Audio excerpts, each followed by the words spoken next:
48वां अध्याय। एंसिनीटस, कैलिफोर्निया में। आपके लिए एक आश्चर्य है गुरुदेव, आप जब अमेरिका से बाहर थे तब हमने एंसिनीटस के इस आश्रम का निर्माण करवा लिया। यह आपके घर लौटाने की खुशी में आपके लिए हमारी ओर से एक भेंट है। श्रीलेन, सिस्टर ज्ञान माता, दुर्गा माँ और कुछ अन्य भक्त मुझे एक प्रवेश द्वार से अंदर ले जाकर एक रास्ते से ऊपर ले जा रहे थे, जिसके दोनों ओर छायादार वृक्ष थे। सामने एक सफेद भवन दिखाई पड़ा। सागर किनारे वह भवन ऐसा लग रहा था मानो नीले समुद्र जल में कोई विशाल सफेद जहाज खड़ा हो। पहले तो मैं अवाक रह गया, फिर केवल ओह और आह जैसे उद्गार ही मुख से निकलते रहे। अंततः आनंद और कृतज्ञता को व्यक्त करने में शब्दों को असमर्थ पाकर मैं आश्रम का निरीक्षण करने लगा। उसमें असाधारण रूप से बड़े 16 कमरे थे। प्रत्येक कमरा सुंदर रीति से सजाया गया था। छत तक ऊंची बड़ी बड़ी खिड़कियों से युक्त विशाल मध्यवर्ती हॉल से हरियाली, समुद्र और आकाश का सुंदर दृश्य दिखता है, मानो पन्ना, क्षीर स्फटिक और नीलम का अत्यंत प्रमाणबद्ध प्रयोग कर नितांत सुंदर चित्र बनाया गया हो। हॉल में स्थित विशाल अंगीठी के ऊपर ईसा मसीह, बाबा जी, लाहिड़ी महाशय तथा श्री युक्तेश्वर जी की तस्वीरें लगी हुई हैं। देखकर मुझे ऐसा लगा मानो वे उस शांत पाश्चात्य आश्रम पर अपने आशीर्वादों की वर्षा कर रहे हों। हॉल के सीधे नीचे खड़े तट में ध्यान के लिए 2 गुफाएं बनाई गई हैं। इन गुफाओं के सामने केवल अनंत आकाश और अनंत सागर ही है। आश्रम परिसर में सूर्य स्नान के लिए सुरक्षित स्थान है। शांत वृक्ष कुंज और उन तक जाने वाली पत्थर की पगडंडियां हैं। गुलाब के बगीचे हैं। नीलगिरी के वृक्षों का एक कुंज है तथा एक फलोद्यान है। ईश्वर करे कि संतों की महान और वीर आत्माएं यहाँ आएं और हमारे साथ सदा यहाँ रहकर पृथ्वी के समान सरल और आकाश के समान दूर तक पहुंचने वाले अपने आशीर्वादों से हमें कृतार्थ करें। आश्रम के एक दरवाजे पर मनुष्य के निवास स्थान के लिए ज़ेंड अवस्था में दी गई यह प्रार्थना लटकाई हुई है।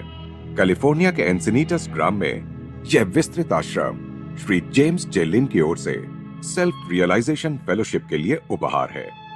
श्री लिन 1932 में क्रिया योग की दीक्षा लेने के बाद से निष्ठावान क्रिया योगी रहे हैं।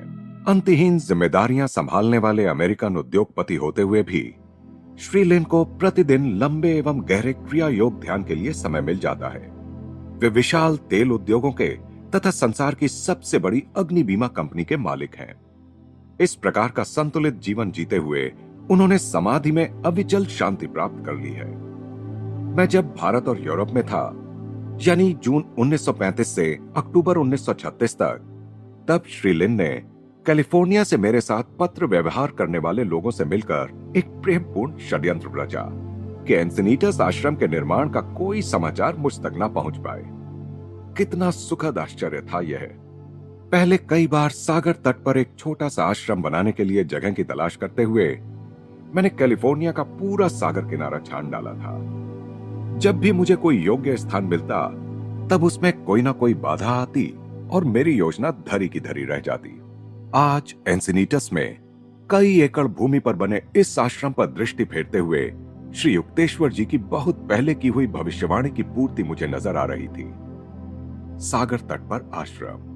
कुछ महीनों बाद 1937 के ईस्टर के दिन मैंने वहां की हरियाली पर ईस्टर सूर्योदय कालीन ध्यान का आयोजन किया, जो बाद में भी प्रतिवर्ष चलता रहा। कई सौ शिष्य प्राचीन ऋषियों की भांति श्रद्धा और भक्ति के साथ उस दिन नित्य घटित होने वाले चमत्कार को निहार रहे थे। पूर्वाकाश में सूर्य का जागना, पश्चिम में अपनी गरजती आवाज में स्तुति करता प्रशांत महासागर और उसमें दूर कहीं अपना पाल फैलाए चल रही नाव, आकाश में उड़ान भरता एक अकेला समुद्री पक्षी। ईसा, सचमुच तुम्हारा पुनरुत्थान हो चुका है। केवल ईस्टर के सूर्य के साथ ही नहीं, बल्कि ब्रह्म की अनंत प्रभात में। अनेक सुखद महीने बीत गए। एंसिनीटस के परिपूर्ण सौंदर्य के परिवेश में बहुत दिनों से मन में जिसकी योजना बना रहा था, वह कार्य अर्थात कॉस्मिक चैंट्स की रचना मैंने कर दी। अनेक भारतीय गीतों को अंग्रेजी शब्दों और पाश्चात्य संगीत में ढाला।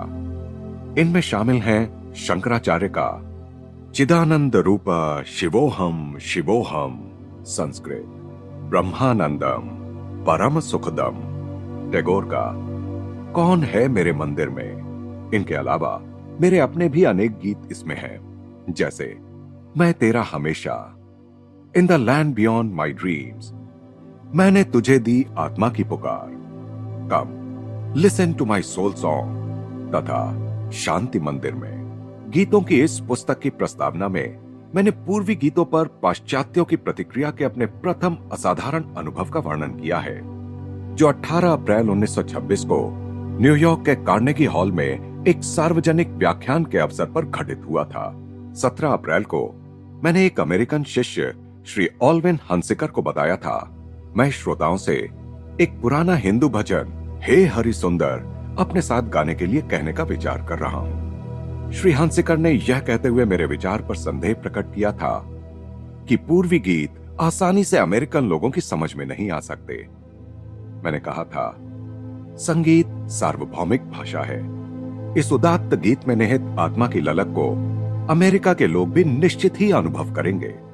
दूसरे दिन रात को 1 घंटे से भी अधिक समय तक हे हरि सुंदर के भक्तिपूर्ण स्वर 3000 कंठों से आते रहे। प्रिय न्यूयॉर्क वासियों, आज तुम उदासीन नहीं रहे। आनंद के इस सीधे सादे स्तवन में तुम्हारे मन के पक्षियों ने ऊंची उड़ानें भरी हैं। उस रात प्रेम एवं भक्ति के साथ प्रभु के नाम का कीर्तन करते उस भक्त समुदाय में कई लोगों को दैवी शक्ति से स्वस्थता प्राप्त हुई। 1941 में मैं सेल्फ रियलाइजेशन फेलोशिप के बॉस्टन केंद्र में गया। बॉस्टन केंद्र के प्रमुख डॉक्टर M.W. लुइस ने एक अत्यंत कलात्मक ढंग से सजाए गए कक्ष में मेरे ठहरने की व्यवस्था की।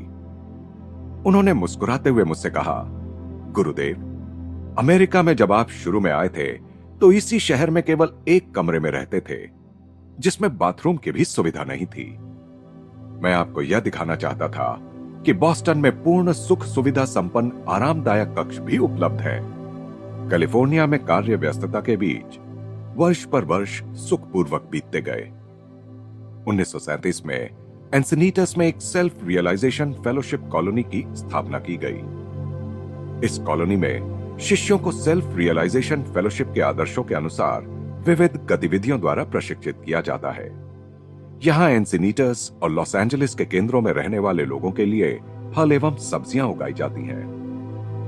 ईश्वर ने एक ही रक्त से मनुष्य की सब जातियां पृथ्वी पर रहने के लिए बनाई हैं। विश्व बंधुत्व बहुत व्यापक शब्द है, परंतु मनुष्य को स्वयं को विश्व नागरिक मानते हुए अपनी सहानुभूतियों को विस्तारित करना ही होगा। सच्चे अर्थ में जिसकी समझ में यह आ गया कि यह मेरा भारत है, मेरा अमेरिका है, मेरा यूरोप है, मेरा अफ्रीका है, आदि आदि, उसके लिए उपयोगी एवं सुखी जीवन के तरीकों का कभी अभाव नहीं होगा। श्री युक्तेश्वर जी शारीरिक रूप से भारत की भूमि के अतिरिक्त कहीं नहीं रहे, परंतु बंधु भाव के इस सत्य से वे भली भांति परिचित थे, सारा जगत मेरा देश है।